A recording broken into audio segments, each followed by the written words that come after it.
Dragă suflet stelar, ne ascundem sub măști nu pentru ceilalți, ci pentru noi. Pentru că adevărul arde și sinceritatea e greu de privit în oglindă. E mai ușor să ne spunem povești decât să admitem: aici sunt, ăsta sunt. Mintea inventează artificii, ego-ul își clădește decoruri și toate acestea nu pentru frumusețe, ci din teama de suferință sau dintr-un complex de inferioritate. Dar cum să vindec ceva ce nu accept că există? Cum să mă depășesc dacă fug mereu de ceea ce sunt acum? Măștile ne îndepărtează de divinitate, de propria noastră natură, căci în ochii Universului nu există bine sau rău, inferior sau superior, ci doar autenticitatea de a fi. Când ne îmbătăm cu apă rece, ne pierdem calea și ajungem în locuri, relații și proiecte care nu ne hrănesc sufletul și nu ne susțin evoluția. Totuși, dincolo de orice mască se află adevărul. Nu adevărul schimbător al minții, nu adevărul spus ca să convingă, ci adevărul viu al sufletului, acea scânteie divină care ne cheamă mereu înapoi la noi înșine. Adevărul nu judecă și nu se grăbește. El nu are nevoie să fie împodobit, nici apărat. El există în liniște, ca o apă limpede, și ne arată, blând, cine suntem și încotro ne îndreptăm. Acest adevăr nu are formă stabilă. Este o vibrație, o stare de coerență profundă, un da rostit fără cuvinte în adâncul conștiinței. Este acea cunoaștere care nu vine din raționament, ci dintr-un contact tainic cu scânteia divină dinăuntrul nostru. O claritate care nu convinge, dar luminează. Adevărul interior este schimbător, dar nu instabil. Se transformă odată cu ființa, așa cum apele unui râu nu sunt niciodată aceleași și totuși păstrează direcția curgerii. Nu neagă versiunile de ieri, ci le incorporează cu blândețe, fiindcă fiecare formă a fost adevărată pentru clipa sa. Este fidelitatea față de autenticitate, nu față de o definiție veche. Este intimitatea cu momentul prezent, cu ceea ce este viu și simțit ca real, fără să fie nevoie de justificare. Și totuși, oricât de adevărat ar fi un adevăr interior, el este doar o fațetă a unui diamant mai vast decât mintea, mai adânc decât emoția, mai luminos decât orice revelație individuală.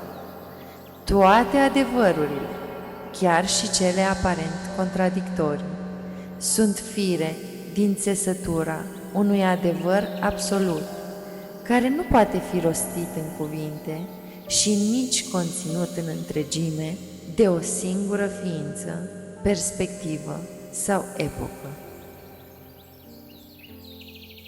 Fiecare adevăr autentic este o apropiere, o atingere fragilă a infinitului, prin lentila limitată a experienței umane.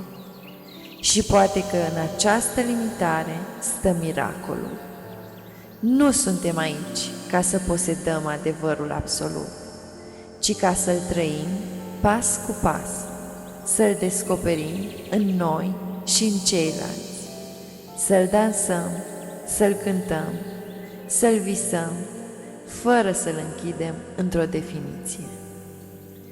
Căci dacă adevărul absolut ar putea fi cuprins pe deplin, nu ar mai fi fost nevoie de călătorie, de uitare, de căutare, de separare. Nu am fi ales să ne divizăm de la sursă, să trăim în paradox și întrebări, să învățăm prin contrast și revenire.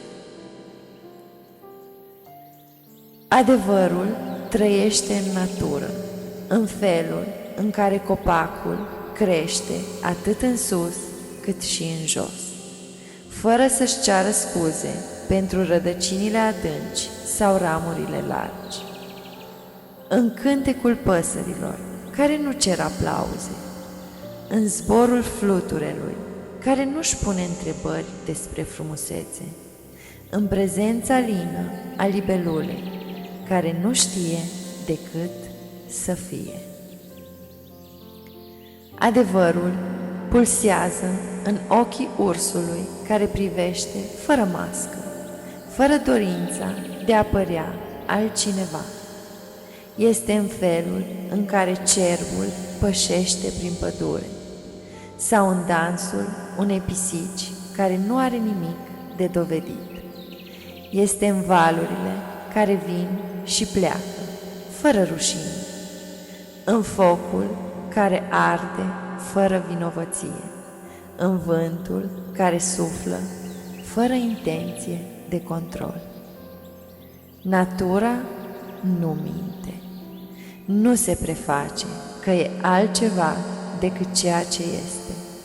Fiecare frunză, fiecare sunet, fiecare respirație este adevăr pur, pentru că este în deplină coerență cu sine.